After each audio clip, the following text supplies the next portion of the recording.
What is going on, guys, and welcome back to another episode of the Oz Life Andy Fishing.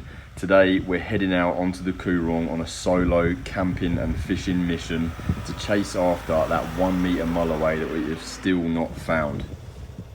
I'm starting this video with a voiceover because unfortunately I actually deleted about 50% of the footage from the first 12 hours of fishing, but I've managed to put a video together that I hope you will enjoy. We start out the day just by airing down to around 12 psi, heading out onto the beach and then getting that burley trail going and setting up and getting stuck into some food. Be sure to watch this one till the end as I run through how I've been taught to best prepare your fish so you take home a well prepared and good eating fish. I hope you enjoy this one. Let's get straight into it.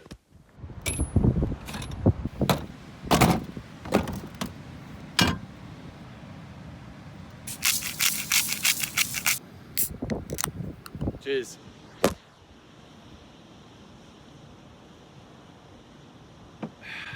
Wind is still absolutely howling and not any bites just yet. I think they've been in for about 45 minutes at the minute, but I'm hoping, fingers crossed, getting a bit of a sore throat, that on sunset one of them rods will start going off, so we'll get the lights on them and then we'll burley up a little bit harder, and then fingers crossed we'll at least get a gummy shark tonight. Come on.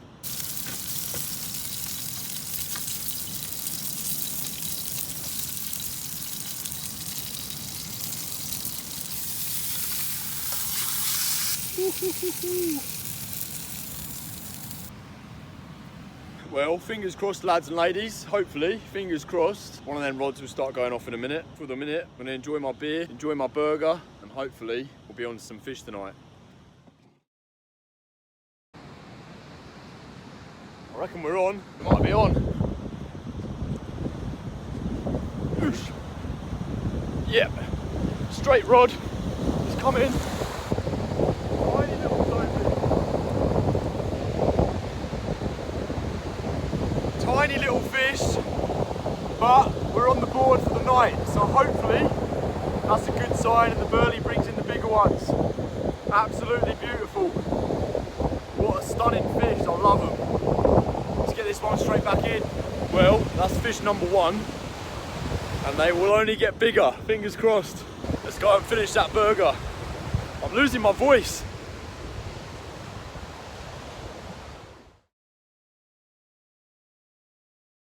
Well, that's not too bad. Well, I mean, it's not great, but at least we've had two small fish, better than nothing. And now I'm just making up a rig that the hooks are a little bit tighter. And what we've done is we've brought in one rod as well. So I've just got one rod out for the minute. It just makes it a bit easier sometimes when it's all windy and that great. It's a lot easier just to have one rod out. Two soapies, one banjo. That's it for the night so far. That's going to be our last bait, and then what we're going to do is we're going to have a bit of sleep, wait till high tide, and then for the first 3 hours of run out we're going to fish again. Nothing big, even the banjo was small, so maybe all just the babies are about tonight, who knows.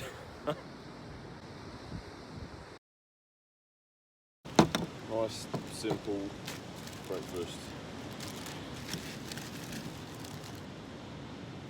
The funny thing being down here by yourself at night, it's I'd say as long as you've got common sense, it's perfectly safe. I'm not walking in, I don't even go knee deep with my waders in case there's a wave coming. Down here as well, the gutter is right there. You don't actually need to be bombing your baits out really far. You can catch fish right in close. I find that the gummies actually cruise really close, so you don't ever need to be chucking your baits out really far. But it does get a little bit freaky down here. You start seeing things out the corner of your eyes and like hearing stuff behind you out on the dunes. So it does get a little bit freaky.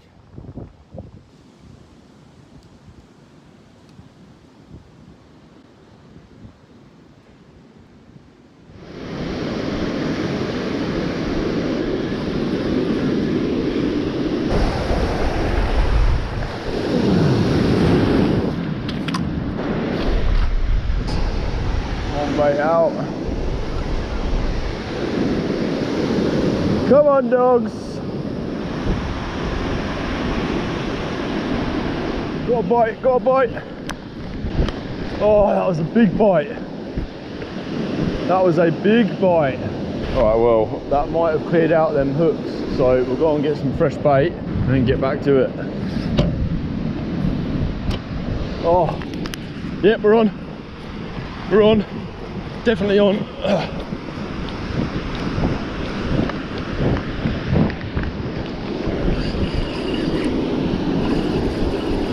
Another little soapy, I think. Swimming in. There's absolutely no weight on that line. How weird. Putting that hook in. Tiny little soapy.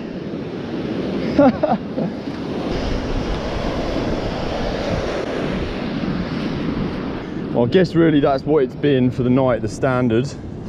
But what a beautiful fish. They are such stunning fish for such a small fish as well. Tiny, tiny fish in comparison anyway for a mile away, but what a beautifully healthy looking fish. There's a bucket of fresh water down there to keep them green, so this one hasn't actually been out for too long. Oh, I love these fish. I can really see why everyone is addicted to these. That beautiful, beautiful stripe down its lateral line. And look how healthy them dorsal fins are. What a beautiful fish. Let's get it back in.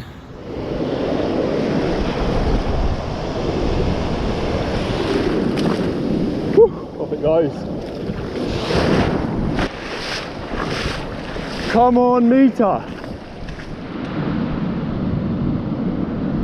All right, let's get baited up again then. So what you need is one fish to give you a little bit more hope. And hopefully, we'll be on to a couple more. Keep it nice and tight there. That's the bait that you want. Hey, got a bite there as well. Yep. That might be a better one.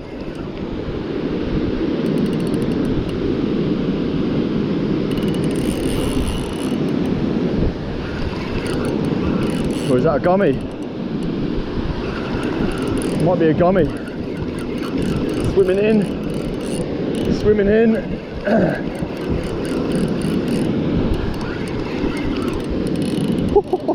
I just looked up. Just looked up.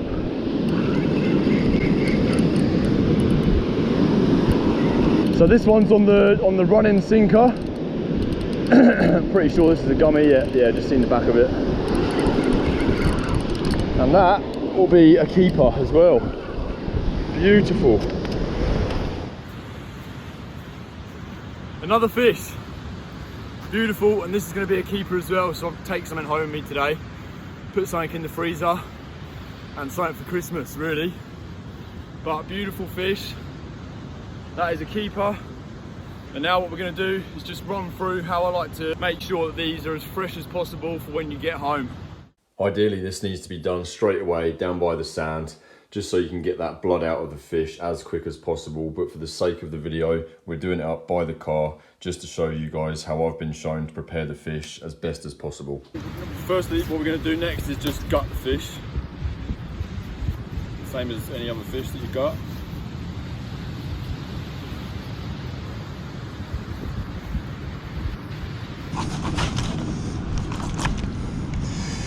Alrighty, well, that's the gummy guts. Let's have a quick look to see what they've been eating. I'm guessing a lot of shells. Sand crabs, and more sand crabs. Look at that. There's some nice claws there. All sand crabs. And that's it. So I'll just wash this table off.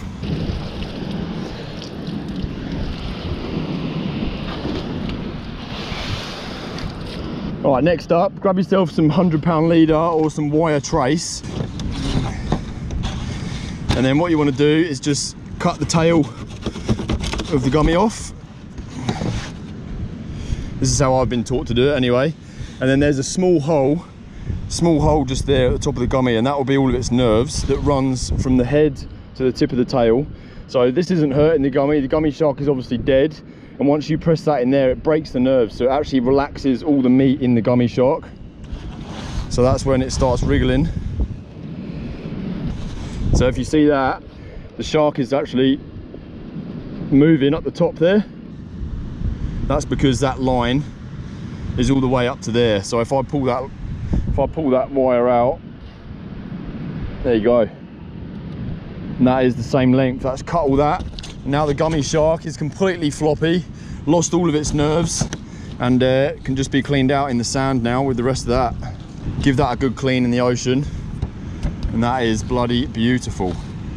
A really good tip that I was actually shown by a mate is put some sand inside it, and that'll rub out all the blood, and then just give it a good wash.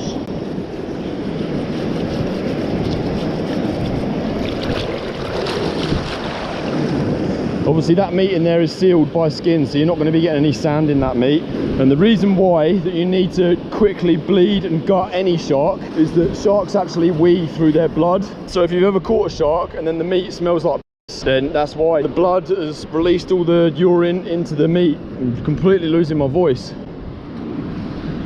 Not too bad. At least we've got a keeper and 3 tiny soapies. I mean, they're not even like anything that actually makes the rod go off, to be honest.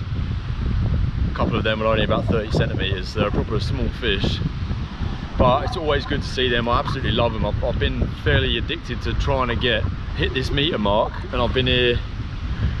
I've probably been fishing for Mulloway for 2 years now, and I've still not got a big one. At least we get to take some meat home, and this would be our last beach fishing session for 2022 as well. I do just want to say a massive thank you to everyone that's been watching the videos. It's been a pretty crazy year actually, with getting up to 2,000 subs. I'm really happy with that. For 2,000 people to click that button is pretty cool, I think. So massive thanks and massive shout out to everyone that's been watching the videos. Really appreciate all the support, and hopefully 2023 will be an even bigger year. I plan to be getting down the beach a lot in the months over summer, so after Christmas when we get back from Sydney, fingers crossed we'll be getting on some big snapper and some pretty cool fish. I think I've got some ideas in the pipeline, and I'm really hoping that they're ideas that you'll all really enjoy watching.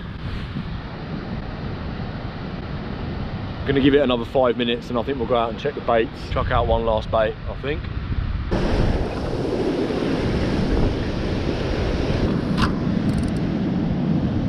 Alright guys, that is it from me. I'm going to collect in these 2 rods and then we're going to punch it off of this beach and make our way home. I just want to say a massive thank you to everyone that's been watching the videos for 2022. Have a Merry Christmas, a Happy New Year. I'd love for everyone to hit that like button and let me know what you thought about this video in the comments as well. Did you like me cutting up the shark and showing that on camera? I'm always keen to know what you guys want to see, not just what I want to put out there. So leave me a comment, let me know your thoughts. Don't forget to like the vid, and I'll see you in 2023 for a ton more fishing. Thanks for watching.